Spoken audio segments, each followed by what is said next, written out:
Yo, how are we doing, y'all? Welcome to an explain video. I'm gonna try my best here, but I just got home. Literally, honestly, probably an hour ago, but I just got home today from watching the newest Jennifer Lawrence film. I don't know how YouTube regulations work nowadays, so I'm going to refrain from saying the title, at least for a little bit. But that is what we're going to be talking about. I think it is a fantastic film. I really enjoyed it. It is labeled as a thriller comedy. I could see it also being a drama film. But essentially, what I'm going to do here is I'm going to speak about my thoughts and basically review the movie as well as citing some sources from an article. Where are my hands? There we go. From this Times article and how they spoke. They spoke with director Lynn Ramsey.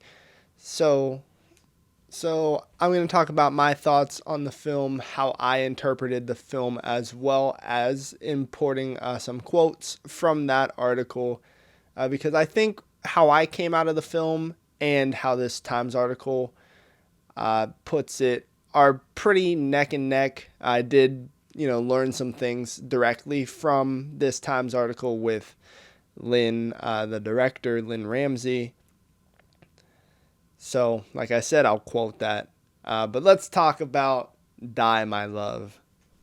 Uh, okay, so Die My Love is basically one giant metaphor and symbolism for postpartum depression and emotional collapse, but it's also bigger than that. So it's about what happens when you end up living a life that you don't recognize as your own and you can't really find your way back to yourself. So let's get into it. Let me explain. So we follow Grace, played by Jennifer Lawrence, and her, I guess, boyfriend or fiance, probably boyfriend, but soon to be husband, Jackson, played by Robert Pattinson. And I need to say it right now, these performances from these two are unreal.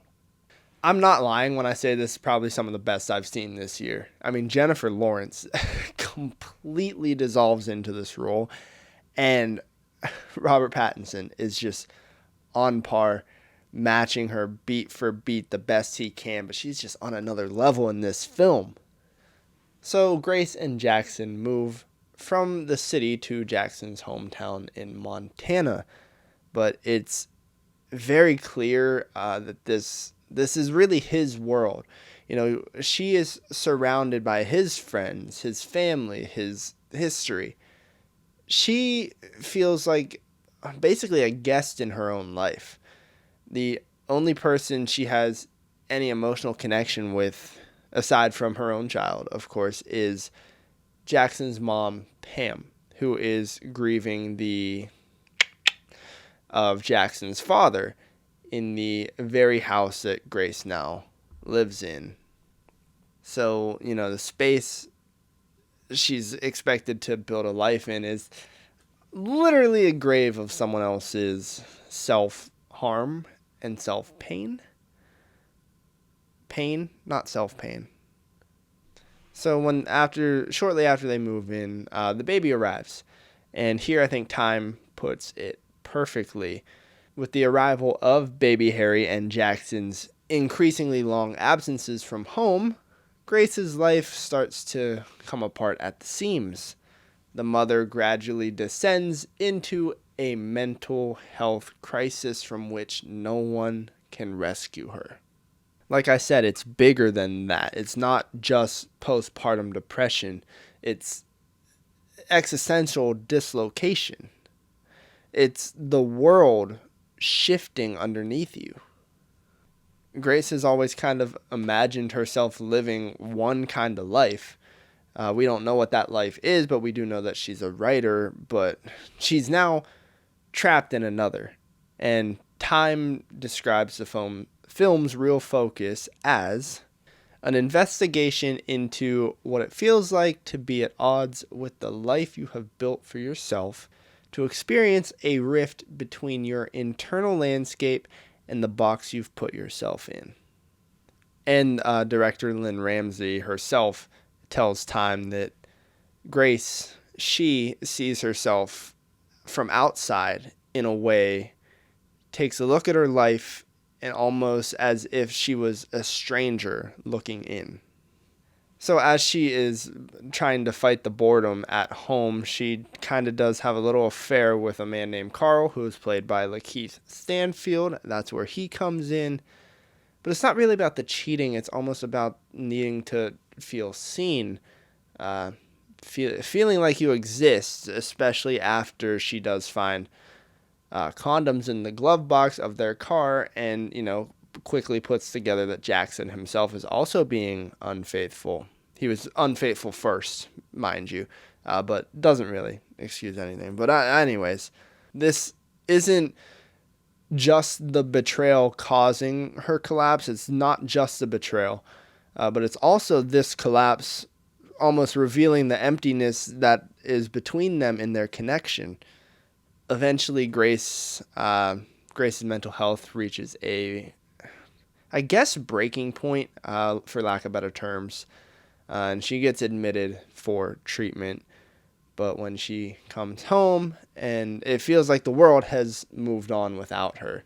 Jackson has a new car, the house is completely remodeled, and that tiny thread of identity that she still had has been erased. Ramsey herself says it directly to Times. When he, Jackson, has done the house up, she's been erased somewhat. She doesn't belong there anymore. But then Ramsey also adds, and this is something that I didn't really think about, she adds, there's a real beauty in that he is still trying, even though she's going off into the wild. Grace still loves her child very much. The film's careful about that, and it shows her love even in the ugliest moments. As she tells her psychiatrist herself that Harry isn't the problem, it's, quote, everything else that's fucked, unquote.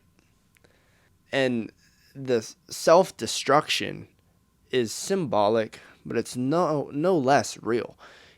Ramsey herself describes the final act like this. She, Grace, burns her own book. She burns work that we have never seen as the audience. It's like this woman burning her world down. And like with that, that's also something that I didn't even really think about. We haven't seen her working on this work other than one single time that she was kind of writing in the facility. So she is walking naked into the burning forest, back into the wild, back into the only place where she can exist on her own terms, even if those terms are her demise.